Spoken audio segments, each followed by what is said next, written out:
साम्राज्य न्यूज, सामान्यांचा असामान्य आवाज।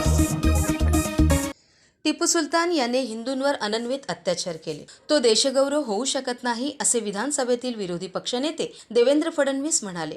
टिपू सुलतान यांचे नाव मुंबई महापालिकेच्या हद्दीतील एका मैदानाला देण्याच्या निर्णयाचा फडणवीस यांनी विरोध केला।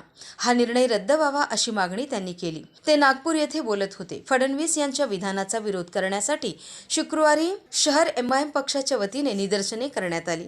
देशातील इतिहास संशोधकास टिपू सुलतान यांच्या जाज्वल्य इतिहासाची प्रचिती आहेत, तशा नोंदी इतिहासात करण्यात आल्या आहेत।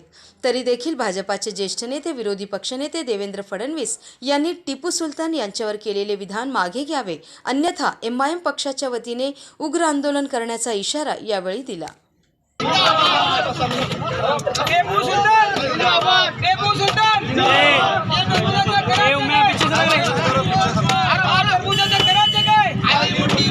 काल मुंबईमध्ये एका कार्यक्रमात एका मैदानाला हजरत टिपू सुलतान यांच्या नावानिशी नाव द्यायचं उद्घाटन चालू होतं।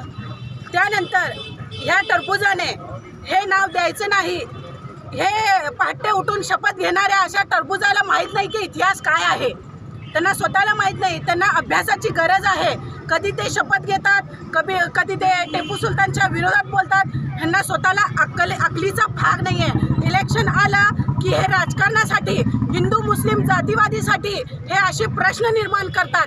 ह्या असल्या टरबुजाचा इथं डॉक्टर बाबासाहेब आंबेडकर यांच्या महाराष्ट्रामध्ये ह्यांची दादागिरी कदापि चालणार नाही।